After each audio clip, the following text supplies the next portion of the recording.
नमस्ते साथियों, जय हर सिंह। आज अपन एक प्रण निश्चय यानी ठानना ठानना क्या होता है, प्रण निश्चय क्या होता है, इस पे थोड़ी बातचीत करेंगे कि हम जो भी काम करते हैं उस काम को करते रहते हैं और कुछ उसमें बाधाएं आने पर या रुकावट आने पर हम उस काम को छोड़ देते हैं। तो जो अपन ने जिसके बारे में और जो काम शुरू किया उसको निश्चित परिणाम आने से पहले हम उससे विचलित हो जाते हैं, उस काम को छोड़ देते हैं, है ना। तो यहाँ पर क्या होता है कि हमने ठाना नहीं होता, हमने निश्चय नहीं किया होता है कि हमें इसको कहाँ तक करना है, हमें कहाँ तक जाना है ना। तो लक्ष्य और ठानना दो चीज़ें ज़रूरी है। जब ठान लोगे और लक्ष्य होगा तो ठानने से क्या होगा, यानी प्रण निश्चय करने से क्या होगा कि कोई भी बाधाएं, किसी भी प्रकार की परिस्थिति आ जाए हमारे ऊपर, तो हम उसको पार करते हुए, उन चैलेंजेस को पार करते हुए उस लक्ष्य तक पहुंचते हैं। तो इन दो पॉइंट यानी ठानना, निश्चय करना और लक्ष्य, बीच के इन दो बिंदुओं के बीच में जो रेखा है वो काफ़ी जटिल है। ऊपर नीचे इसमें लहरें, ऐसे आपने देखा होगा कि हॉस्पिटल में ईसीजी की जो रिपोर्ट होती है उसमें जैसे अपलाइन अप डाउन चलता है, उस तरह का होता है।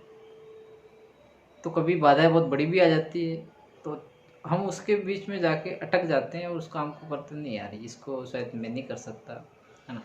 और लोग भी तब आपके ऊपर हावी हो जाते हैं और उनके विचारों को, और सलाहकार फोकटी सलाहकार होते हैं और सलाह वो ऐसी देते हैं और हम उनको एक्सेप्ट कर लेते हैं और हमारे ये लक्ष्य को भूल जाते हैं और हम उस मार्ग से भटक जाते हैं और करना क्या चाहते हैं और कर क्या बैठते हैं। तो हमें कभी भटकना नहीं है, लक्ष्य को निर्धारित करके ही चलना है, तभी अपन जा पाएंगे। अगर जा रहे हैं, अपना रास्ता देखा नहीं है और बीच में बहुत बड़ा पहाड़ आ गया, थके हुए हो, तो आप क्या करोगे? उस पहाड़ को चढ़ नहीं सकते, क्या वापस लौट आओगे? अगर आपने ठान रखा है तो आपका दिमाग आपको दूसरा रास्ता बताएगा, भैया थोड़ा इधर से इसको घूम के और पार होके वहाँ तक चले जाइए। तो यहाँ पर दृढ़ निश्चय का ये असर होता है कि आपको दूसरा रास्ता दिखता है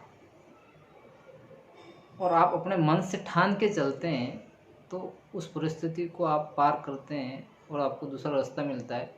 अगर आप किसी के कहने से जा रहे हैं तो फिर आपके मन में नकारात्मक विचार आते हैं, यार मुझे नहीं जाना, है ना, वापस लौट जाते हैं। तो वहाँ पर काम पूरा नहीं होता है। तो हमें काम करना है तो अपने आप में निश्चित दृढ़ निश्चय प्रण लेना पड़ेगा कि मुझे काम करना है और वहाँ तक पहुँचना है। भले उस रास्ते में जाते हुए मुझे मेरे सामने जो भी चैलेंज आए मुझे स्वीकार। तो इस तरीके का अगर आप जब लक्ष्य और दृढ़ निश्चय प्रण लेंगे तो निश्चित तौर पे उस रास्ते से होते हुए और अपने लक्ष्य तक पहुँचेंगे। इसी के साथ धन्यवाद।